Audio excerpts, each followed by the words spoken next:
Punsi nungaiba haiba matamda party adum tauduna koiba adum chattuna nangna apambada tauduna leiba adu natte aina hairiba asidi punsida tasengna nungaiba aduni. Johan 13-13 ai masigi sastra asi yamna pamjai. Nangi harauba adu mapung phanaba hangjau amasung phangjau. Thabakta laisuba karigumba ama adum tauduna hotnaduna leibagi matangda sastrada yaubrane. Taibangpal asi senariba khudingmak nangi harauba adu mapung phanaba hangjau amasung phangjau. Karamna chumna amasung lanna hingadage haibagi khudam amatta pizage. Mirigi matangdani aina dev asi adum sizinai. Sahi asuk yambasi devta aina khujinna adum siklibani. Aina dev ka luhonglamdrabadi aina hainingai kari sulairamloi.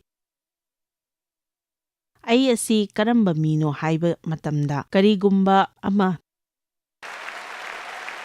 tawhanninglaba aduga nangna madu tawdraba aidi madu tawdriba phawba adum hanjin haidana laigani. Aina madu hanna hairabasu tawraktrabadi ai saugatlakani. Masi pukningna humba kawi karigumba aina devta karino ama tawhanninglaga tawraktaba mahakna chummi haina tawribado aina chummi haina lawba ngamde adudagi aina masi yanaba themlani. Nakhoina khangadabadi mi anambana nangna yananaba themliba makhai makhoising ado tawdanaba lepa henjilakani. Mi anambana humduna pubasi pamde aina hanjin themba adu maabu humduna pubagi mawongda chatkhi aduna yanaba haibasi waraki. Adubu ishwanadi pumnama asi paukhum ama piri nangi harauba adu mapung phananaba hangjau amasung phangjau. Masigi makha taba saruk asi nolukna tabiyu. Ai lalambasu yai adubu ishwar karigumba ai sumlamlabadi makhoibu nangna hongdokpiyu. Karigumba makhoi sumlamdragadi asumba adu adum tawraroi. Madu aigi samasyadi natte madu nang amasung makhoigi maraktani. Asumna aina harauna aigi tawpham thokpa adu tawgani. Aina hairibasi anauba thawrangni. Masi anauba thawrangni. Anauba thawrangsingna nakhoigi nungaiba ado hengani. Mamangi haptada karigumba devna tokani haina aina khalami. Aidi maru oy haina khanbani. Mana nangonda football game ama lay haina hairami. Mana aingonda hairami sahi amada game taruk khaktani aina yengba phanglibasi. Aina hairami aina khanbadi hoi phare dev khudakta aina khanbasi masi tawpham thokpani. Nangi tawpham thokpadu aina kari dawbagi tawdoino. Nangna sanaba yengdana leiraga aisi tamgadrane. Ishwar ai asi tamkhrabani. Aikhoi asi ka amatada wari sanaduna leiribani. Maduda aina hai phare tawningba tawro. Nupi amana tawningba tawro haiba matamda nupa singna khangde. Sidi nangna kaidawre haina hangbada natana nangna karisu natte haibagumbani. Nupi amana karisu natte haibagi arthadi yamna leire haibani. Nang tuminna leihobana hena pharabani. Phare aina khanbada nang sanaba yengba chatpabudi si tawbana pharani. Mi duda masigi artha yamna leiramgani. Aina pamdragasu aigi thamoida hairami phare ishwar karigumba ma chathanninglagana mabu thembiyu. Karigumba ma chathanningsdragana aingonda adum harauba pibiyu. Aina haidi ai amuk hanna saudre anauba mahing ama ai saudre ai harauna leire. Ai mahakka loinana chatminnabadu kokna haiba indra ꯑꯩꯅ ꯍꯔꯥꯎ ꯇꯌꯥꯝꯅ ꯂꯩꯔꯦ, ꯀꯔꯤꯒꯨꯝꯕ ꯑꯃ ꯇꯧꯅꯤꯡꯕ ꯐꯥꯎꯗꯕ ꯌꯥꯗꯦ ꯍꯥꯏꯕ ꯂꯩꯇꯦ꯫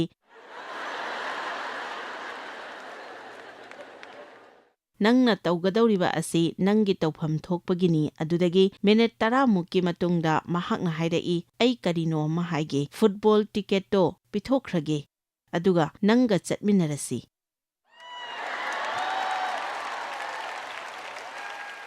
ꯑꯗꯨꯕꯨ ꯈꯨꯗꯤꯡꯃꯛꯇꯨ ꯗꯦꯕꯀꯤꯗꯃꯛ ꯆꯥꯡꯌꯦꯡ ꯑꯃ ꯑꯣꯏꯔꯝꯃꯤ, ꯃꯔꯝꯗꯤ ꯑꯩꯅ ꯍꯥꯏꯕ ꯅꯨꯃꯤꯠ ꯑꯗꯣ ꯁꯣꯏꯅꯔꯝꯃꯤ, ꯑꯗꯨꯒ ꯅꯨꯃꯤꯠꯇꯨꯗ ꯒꯦꯝꯁꯨ ꯂꯩꯔꯝꯗꯦ꯫ ꯃꯗꯨ ꯇꯁꯦꯡꯕꯗꯤ ꯆꯥꯡꯌꯦꯡ ꯑꯗꯨꯗ ꯑꯩ ꯃꯥꯏ ꯄꯥꯛꯑꯦ, ꯀꯠꯊꯣꯛꯄꯒꯤ ꯇꯥꯟꯖꯥ ꯑꯃ ꯐꯪꯕꯗꯨꯅ ꯑꯩꯈꯣꯏ ꯑꯅꯤꯃꯛ ꯃꯅꯥ ꯐꯪꯂꯝꯃꯤ꯫ ꯑꯩꯈꯣꯏꯒꯤ ꯏꯪꯊꯕ ꯑꯁꯤ ꯀꯔꯝꯅ ꯄꯤꯊꯣꯛꯄꯒꯦ ꯍꯥꯏꯕꯒꯤ ꯃꯇꯥꯡꯗ ꯑꯩ ꯍꯥꯏꯖꯒꯦ꯫ ꯀꯔꯤꯒꯨꯝꯕ ꯑꯃ ꯁꯦꯟꯅꯅꯕ ꯍꯣꯠꯅꯕꯗ ꯑꯩꯈꯣꯏꯒꯤ ꯍꯔꯥꯎꯕ ꯑꯁꯤ ꯊꯥꯗꯣꯛꯈꯤ꯫ ꯃꯇꯝ ꯑꯗꯨ ꯖꯣꯍꯥꯟ 13:24 ꯑꯁꯤ ꯁꯤꯖꯤꯟꯅꯒꯗꯕꯅꯤ꯫ ꯅꯪꯒꯤ ꯍꯔꯥꯎꯕ ꯑꯁꯤ ꯃꯄꯨꯡ ꯐꯥꯅꯕ ꯍꯪꯖꯧ ꯑꯃꯁꯨꯡ ꯐꯪꯖꯧ꯫ ꯅꯈꯣꯏ ꯀꯅꯥ ꯀꯅꯥ ꯅꯪꯒꯤ ꯍꯔꯥꯎꯕ ꯑꯁꯤ ꯄꯨꯔꯥ ꯊꯥꯗꯣꯛꯄꯒꯦ? ꯀꯅꯥꯒꯨꯝꯕ ꯑꯃ ꯃꯥꯅ ꯇꯧꯅꯤꯡꯕꯗꯨ ꯅꯪꯅ ꯇꯧꯍꯟꯅꯕ ꯍꯣꯠꯅꯕꯗ ꯀꯅꯥ ꯀꯅꯥ ꯅꯪꯒꯤ ꯆꯍꯤ ꯀꯌꯥ ꯁꯥꯎꯗꯨꯅ ꯅꯨꯡꯉꯥꯏꯇꯗꯨꯅ ꯃꯥꯡꯍꯟꯈ꯭ꯔꯕꯒꯦ? ꯑꯇꯣꯞꯄꯁꯤꯡꯅ ꯅꯪꯅ ꯇꯧꯍꯟꯅꯤꯡꯕ ꯃꯑꯣꯡꯗ ꯇꯧꯔꯛꯇꯦ ꯍꯥꯏꯗꯨꯅ ꯅꯪꯒꯤ ꯍꯔꯥꯎꯕ ꯄꯤꯊꯣꯛꯄꯒꯦ? ꯑꯩꯈꯣꯏꯅ ꯈꯪꯒꯗꯕꯗꯤ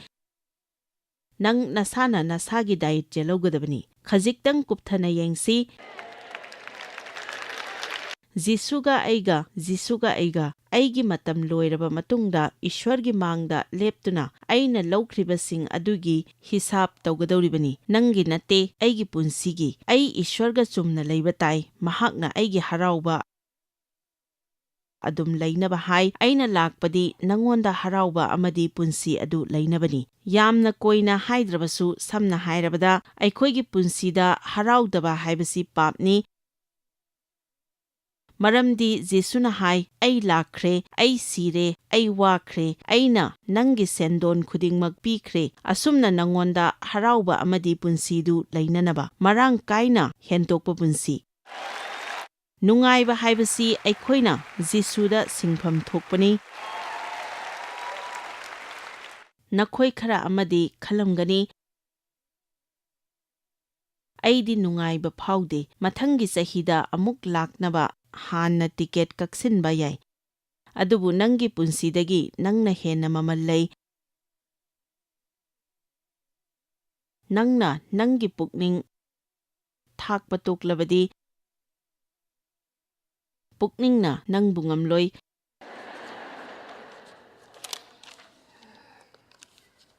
ꯃꯁꯤꯒꯤ ꯃꯦꯁꯦꯖ ꯑꯁꯤ ꯇꯥꯗ꯭ꯔꯕꯁꯨ ꯌꯥꯅꯤ꯫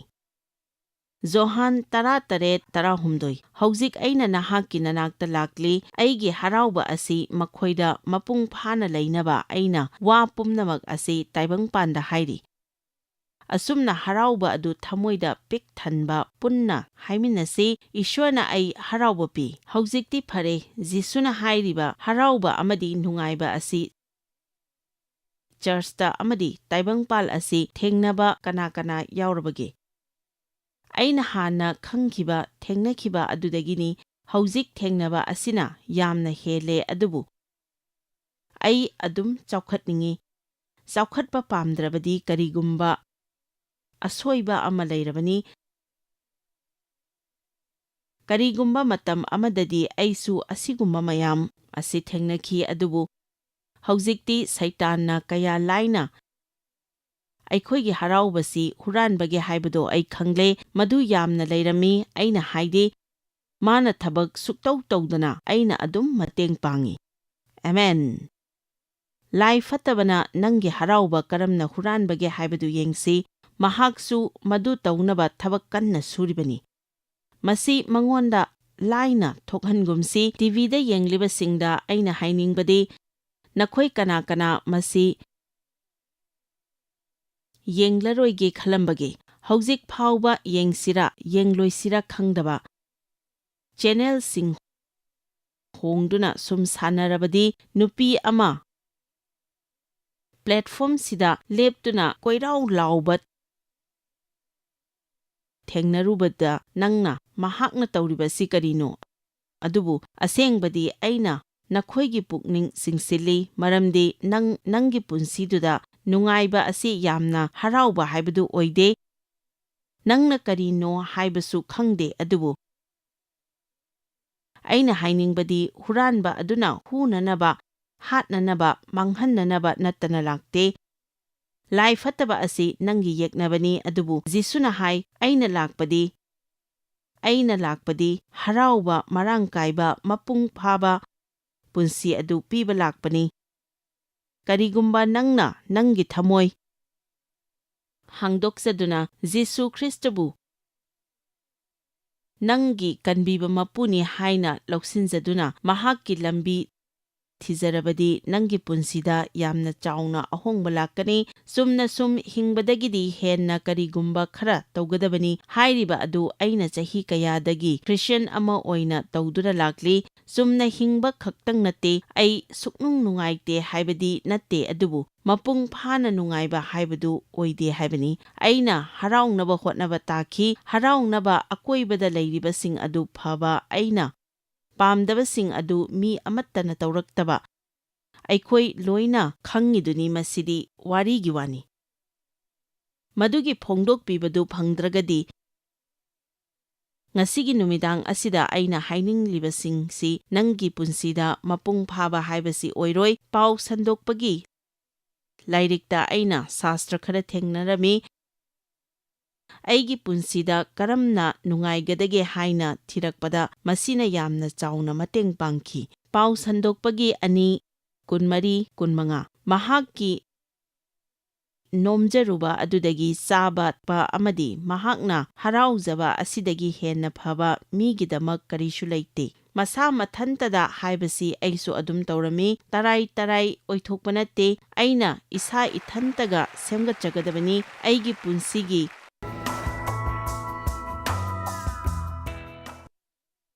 numitsing asi asum hauhan khiroi aina nungaina leigani yum asi sengba khaktang nattaduna yum asida haraungna leigani angangsing asi yokpa khaktang nattana makhoiga harauminagani masi warepni mahakki nomjaruba adudagi saba thakpa amadi mahakna haraujaba asidagi henna phaba migidamak karishu leite masisu aina uki madudi masi ishwargi khuttagini pau sandokpagi mari taret nipanda loinamak soina tawba nipa ama yauri minute amatang mangonda yengsi madudagi aina amuk hanna numitki makhada aremba uki kanagumba amana matomta lei ani sude hoi mahakki macha natraga machin manaw leite adum oinamak mahakna nombagi aroiba naide mahakki mamitsu lanthumda penba leite mahakna masisu haide aina kanagidamak thabak nomlibano amasung karigidamakta nungaiba phanghandribano masisu arembani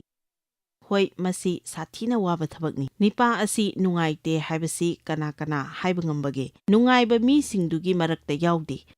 karigino nangna masigi padasing asi nainaba matamda pot ahum thengnagani ahanbada mahakki punsi mari semgatnabagi matam pikhide mahak mathanta mahakki macha natraga machin manaw leite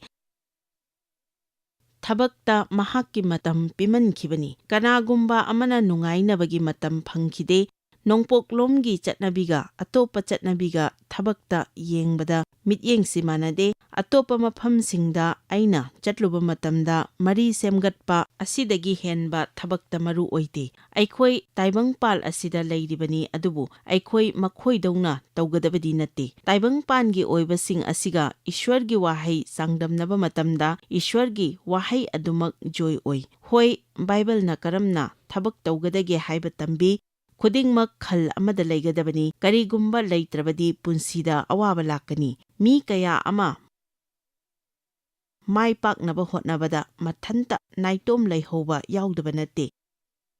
aina taba matamda yamna pamjaki nangna sigadabagi ngairaba matamdadi nangi paisadu nate imung manungni hanggadawribase ai aphaba yum ama saningi ai henna phaba thabak ama tawbatai nate nangi imung manunga leiminnaduna haraungna leigadabani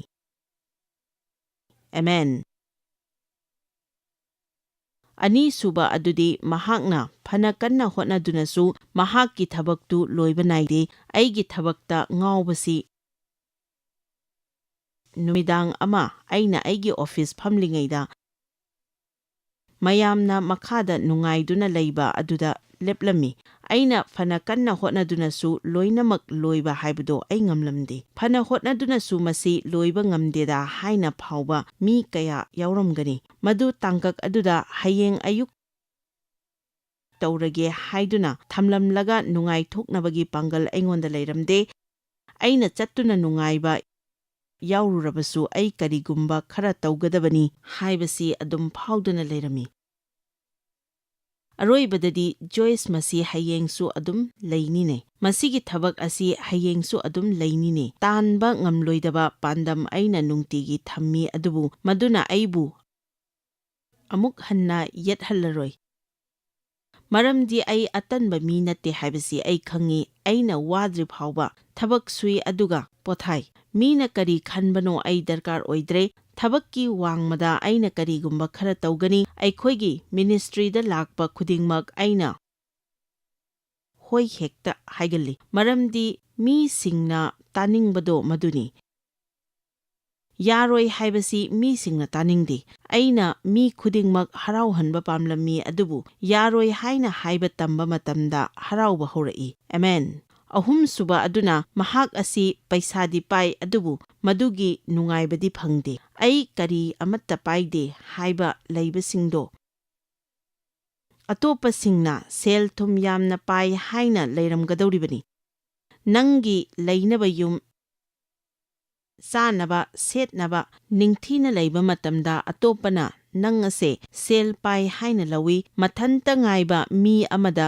ꯐꯝꯃꯤꯟꯅꯗꯨꯅ ꯆꯥꯛ ꯆꯔꯥ ꯑꯃ ꯆꯥꯃꯤꯟꯅꯕ ꯃꯇꯝꯗ ꯃꯍꯥꯛ ꯁꯦꯜ ꯄꯥꯏ ꯍꯥꯏꯕ ꯑꯣꯏꯍꯜꯂꯤ꯫ ꯃꯊꯟꯇ ꯏꯁꯤꯡ ꯄꯨꯡꯈꯥꯏ ꯑꯃ ꯕꯥꯊꯇꯕꯇ ꯊꯥꯗꯣꯛꯇꯨꯅ ꯂꯩꯕꯗꯒꯤ ꯏꯁꯤꯡ ꯒ꯭ꯂꯥꯁ ꯑꯃ ꯊꯛꯄꯅ ꯍꯦꯟꯅ ꯐꯩ꯫ ꯃꯤ ꯀꯌꯥ ꯑꯃꯗꯤ ꯅꯪꯒꯤ ꯁꯦꯜ ꯌꯥꯝꯅ ꯄꯥꯏꯕ ꯃꯤꯅꯤ꯫ ꯀꯅꯥꯒꯨꯝꯕ ꯈꯔꯗꯤ ꯃꯈꯣꯏꯒꯤ ꯂꯩꯐꯝ ꯊꯣꯛꯄꯗꯨꯅ ꯃꯄꯨꯡ ꯐꯥꯅ ꯂꯩꯔꯕꯁꯨ ꯃꯌꯥꯝꯅ ꯍꯔꯥꯎꯅꯔꯤꯕ ꯑꯁꯤꯒꯨꯝꯅ ꯍꯔꯥꯎꯊꯣꯛꯄ ꯉꯝꯗꯦ꯫ ꯃꯁꯤꯗꯤ ꯋꯥꯈꯜꯂꯣꯟꯒꯤ ꯃꯆꯠꯅꯤ꯫ ꯀꯔꯤꯒꯨꯝꯕ ꯃꯇꯝꯗ ꯀꯔꯥꯝꯕꯒꯤ ꯃꯆꯠ ꯂꯥꯛꯇꯨꯅ ꯍꯦꯟꯅ ꯐꯪꯅꯕ ꯍꯣꯠꯅꯩ ꯑꯗꯨꯒ ꯑꯃꯒ ꯑꯃꯨꯛ ꯍꯦꯟꯅ ꯆꯥꯎꯕ ꯑꯃ꯫ ꯃꯁꯤꯅ ꯀꯔꯤ ꯇꯧꯗꯣꯏꯅꯣ? ꯑꯩꯅ ꯊꯥꯖꯩ ꯏꯁ꯭ꯋꯔꯅ ꯃꯥꯒꯤ ꯃꯤꯁꯤꯡꯗ ꯕꯣꯔ ꯄꯤꯅꯤꯡꯏ꯫ ꯑꯩꯅ ꯈꯟꯕꯗ ꯃꯍꯥꯛꯄꯨ ꯑꯍꯥꯟꯕꯗ ꯊꯝꯗꯨꯅ ꯄꯨꯛꯆꯦꯜ ꯆꯥꯎꯅ ꯂꯩꯕ ꯃꯇꯝꯗ ꯁꯦꯜ ꯐꯅ ꯌꯥꯝꯅ ꯄꯥꯏꯔꯕꯁꯨ ꯏꯁ꯭ꯋꯔꯅ ꯑꯗꯨꯝ ꯕꯣꯔ ꯄꯤꯅꯤꯡꯏ꯫ ꯄꯥꯎ ꯁꯟꯗꯣꯛꯄ 5:19-18 ꯌꯦꯡꯉꯨ ꯑꯩꯅ ꯎꯈ꯭ꯔꯦ ꯏꯁ꯭ꯋꯔꯅ ꯃꯉꯣꯟꯗ ꯄꯤꯕꯤꯕ ꯃꯍꯥꯛꯀꯤ ꯄꯨꯟꯁꯤꯒꯤ ꯅꯨꯃꯤꯠ ꯈꯔꯅꯤ꯫ ꯅꯨꯃꯤꯠꯀꯤ ꯃꯈꯥꯗ ꯃꯍꯥꯛꯅ ꯊꯕꯛ ꯅꯣꯝꯖꯕ ꯑꯗꯨꯗ ꯆꯥꯕ ꯊꯛꯄ ꯑꯃꯁꯨꯡ ꯍꯔꯥꯎꯕ ꯑꯁꯤ ꯑꯐꯕꯅꯤ ꯑꯃꯁꯨꯡ ꯃꯇꯤꯛ ꯆꯥꯕꯅꯤ꯫ ꯑꯩꯉꯣꯟꯗ ꯌꯦꯡꯕꯤꯔꯛꯎ, ꯑꯩ ꯀꯔꯤꯒꯨꯝꯕ ꯈꯔ ꯍꯥꯏꯖꯒꯦ꯫ ꯍꯔꯥꯎꯅ ꯊꯕꯛ ꯁꯨꯅꯕ ꯋꯥꯔꯦꯞ ꯂꯦꯞꯄꯨ꯫ ꯍꯔꯥꯎꯕ ꯉꯝꯗ꯭ꯔꯒꯅ ꯍꯔꯥꯎꯕ ꯐꯪꯕ ꯑꯃ ꯊꯤꯌꯨ꯫ ꯇ꯭ꯔꯥꯐꯤꯛ ꯑꯁꯤ ꯑꯣꯟꯊꯣꯛꯅ ꯍꯩꯅꯈꯤꯗ꯭ꯔꯦ꯫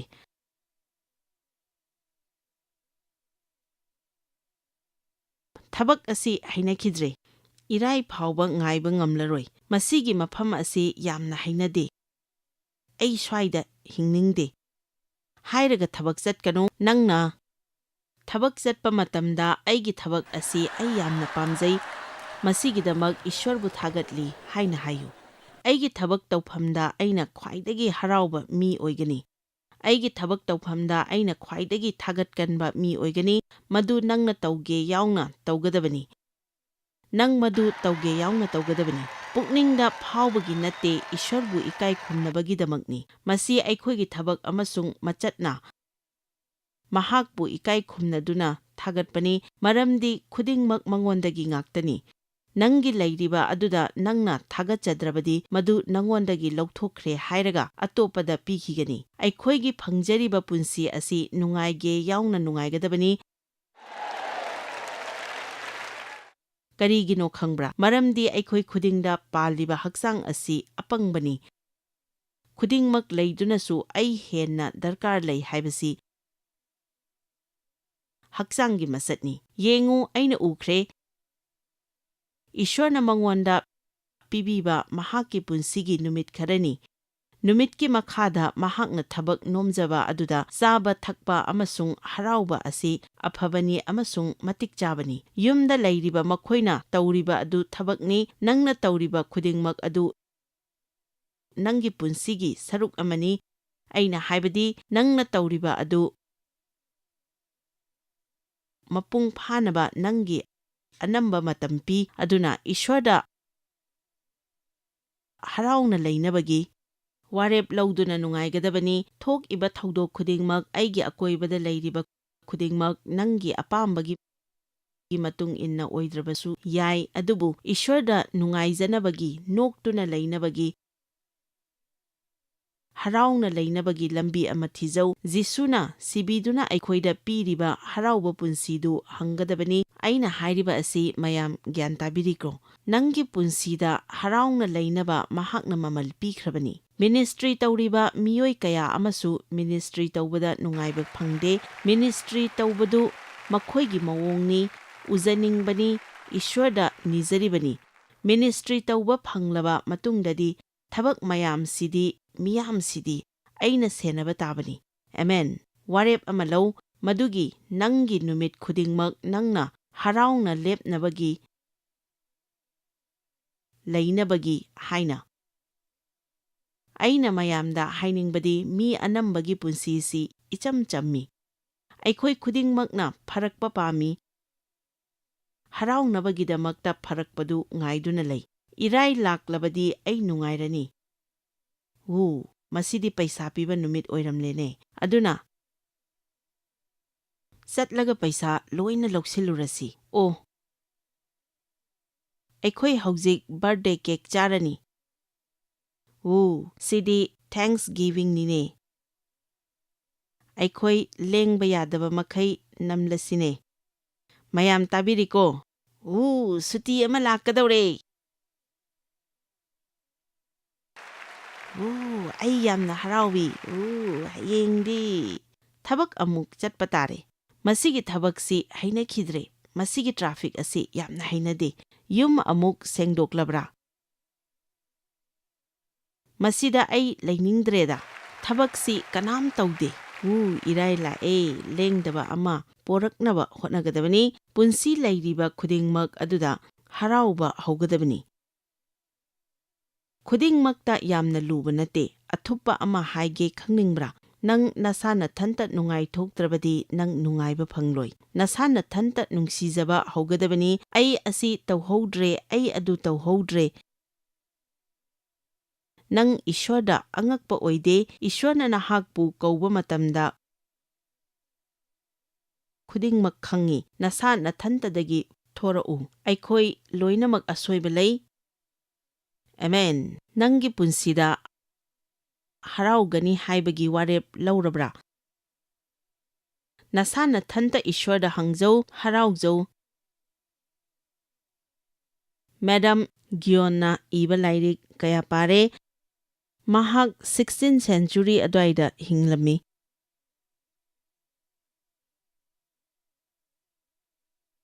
ꯃꯍꯥꯛꯅ ꯍꯥꯏ, ꯑꯩꯈꯣꯏꯒꯤ ꯄꯨꯟꯁꯤ ꯈ꯭ꯋꯥꯏꯗꯒꯤ ꯆꯥꯎꯕ ꯃꯀꯧꯁꯤ ꯃꯍꯥꯛꯀ ꯍꯔꯥꯎꯅ ꯍꯤꯡꯃꯤꯟꯅꯕꯅꯤ꯫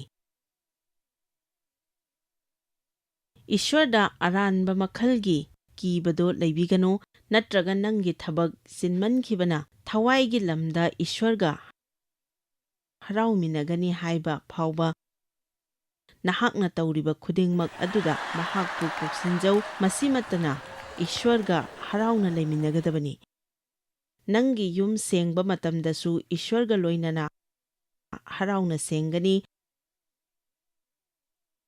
ꯅꯪꯉꯣꯟꯗ ꯑꯐꯕ ꯋꯥꯈꯜ ꯂꯩꯕ ꯃꯇꯝꯗ ꯗꯨꯀꯥꯟꯗ ꯆꯠꯂꯕꯁꯨ, ꯀꯥꯔ ꯁꯦꯡꯂꯕꯁꯨ, ꯅꯥꯄꯤ ꯀꯛꯂꯕꯁꯨ, ꯈꯨꯗꯤꯡꯃꯛꯇ ꯍꯔꯥꯎꯕ ꯉꯝꯒꯅꯤ꯫ ꯏꯁ꯭ꯋꯔ, ꯑꯩꯅ ꯃꯁꯤ ꯍꯔꯥꯎꯕ ꯉꯝꯂꯤꯕ ꯑꯁꯤ ꯅꯪꯅ ꯐꯥꯎꯕꯤꯕꯒꯤꯅꯤ꯫ ꯅꯪꯅ ꯑꯩꯒꯤ ꯍꯔꯥꯎꯐꯝꯅꯤ꯫ ꯑꯃꯦꯟ꯫ ꯏꯁ꯭ꯋꯔꯗ ꯂꯥꯎꯅ ꯊꯥꯒꯠꯁꯤ꯫ ꯅꯪꯒꯤ ꯌꯨꯝ ꯁꯦꯡꯕ ꯃꯇꯝꯗꯁꯨ ꯏꯁ꯭ꯋꯔꯒ ꯂꯣꯏꯅꯅ ꯍꯔꯥꯎꯅ ꯁꯦꯡꯒꯅꯤ꯫ ꯅꯪꯉꯣꯟꯗ ꯑꯐꯕ ꯋꯥꯈꯜ ꯂꯩꯕ ꯃꯇꯝꯗ ꯗꯨꯀꯥꯟꯗ ꯆꯠꯂꯕꯁꯨ, ꯀꯥꯔ ꯁꯦꯡꯂꯕꯁꯨ, ꯅꯥꯄꯤ ꯀꯛꯂꯕꯁꯨ ꯈꯨꯗꯤꯡꯃꯛꯇ ꯍꯔꯥꯎꯕ ꯉꯝꯒꯅꯤ꯫ ꯏꯁ꯭ꯋꯔ, ꯑꯩꯅ ꯃꯁꯤ ꯍꯔꯥꯎꯕ ꯉꯝꯂꯤꯕ ꯑꯁꯤ ꯅꯪꯅ ꯐꯥꯎꯕꯤꯕꯒꯤꯅꯤ꯫ ꯅꯪꯅ ꯑꯩꯒꯤ ꯍꯔꯥꯎꯐꯝꯅꯤ꯫ ꯑꯃꯦꯟ꯫ ꯏꯁ꯭ꯋꯔꯗ ꯂꯥꯎꯅ ꯊꯥꯒꯠꯁꯤ꯫ ꯏꯁ꯭ꯋꯔꯅ ꯅꯍꯥꯛꯄꯨ ꯅꯨꯃꯤꯠ ꯈꯨꯗꯤꯡꯒꯤ ꯅꯨꯡꯉꯥꯏꯅꯕ ꯑꯗꯨꯝ ꯁꯤꯟꯕꯤ꯫ ꯑꯩꯈꯣꯏꯅ ꯇꯝꯒꯗꯕ ꯍꯥꯏꯕꯕꯨꯒꯤ ꯀꯥꯟꯅꯕ ꯑꯗꯨ ꯂꯧꯕꯤꯌꯨ, ꯃꯁꯤꯅ ꯄꯨꯟꯁꯤ ꯍꯣꯡꯍꯟꯒꯅꯤ꯫